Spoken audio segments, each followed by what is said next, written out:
Good morning, Mets fans, and happy Monday. Welcome to Driving with Mr. Met. I am Mr. Met, and what a World Series we are witnessing in 2017. The Astros and the Dodgers are playing a series, at least thus far, for the ages, to the point where last night I debated calling it the greatest World Series ever, and I didn't have to because someone else did, and I just dittoed it because this has been the most, for me, the most exciting World Series that I've ever seen, at least in recent memory.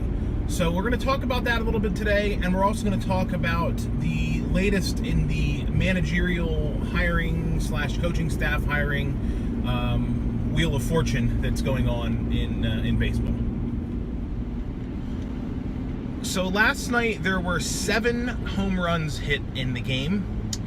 The box score is crazy. Both teams had 14 hits.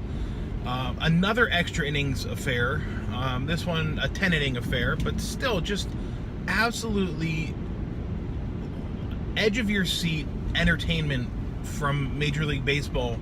Who they've got the teams right. They've got the best team in the National League facing the best team from the American League, and that's how it was shaping up all year long.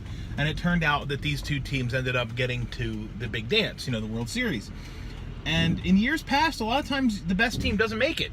They get knocked off unexpectedly by a lesser team who happens to get hot at the right time. That almost happened this year to the Astros. The Yankees almost knocked the Astros off, but my God, what a World Series this has been. And it's been a little bit of everything.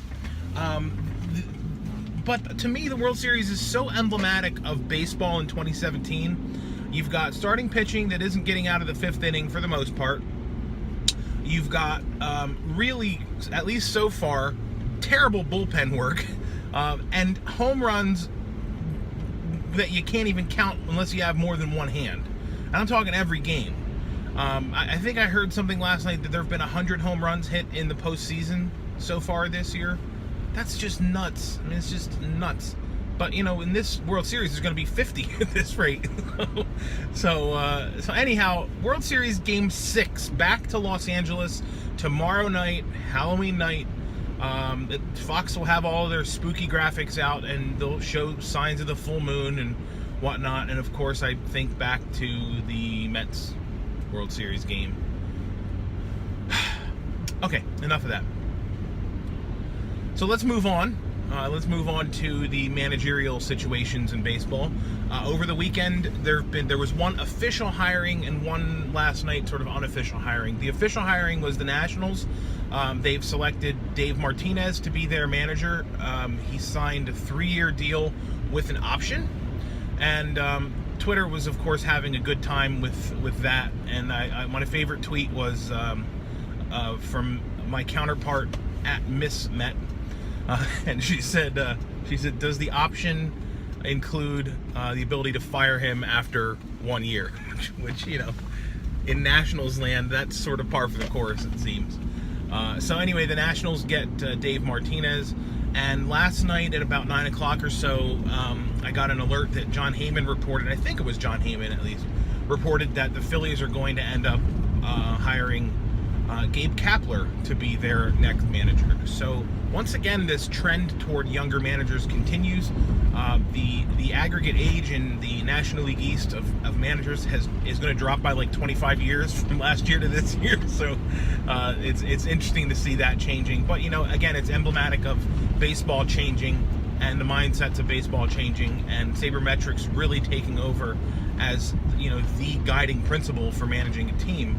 And that's why we're seeing so many young players, so many young managers rather, guys that actually, if you look at them, could still play. They're in player shape, and that's they're managing now, and they've got the brains to do that, and they've got the wherewithal to do it, and more importantly, they aren't set in the old school ways of managing a baseball game.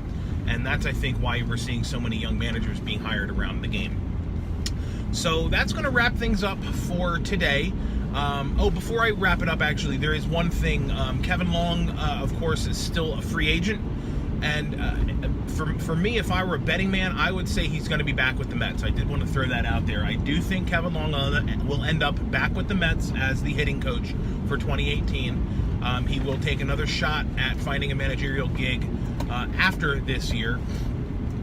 You know, the big conspiracy theory is going to be that Cashman's going to want him in to manage the Yankees in the Bronx, and I just don't see it. I don't see the Yankees going with Kevin Long. So anyway, I just wanted to throw that out there. I do think Kevin Long will be back with the Mets next year. So again, wrapping it up. Thanks for watching. I do appreciate it. If you're not already doing so, follow me on Twitter at Mr_Met. And as always, let's go Mets.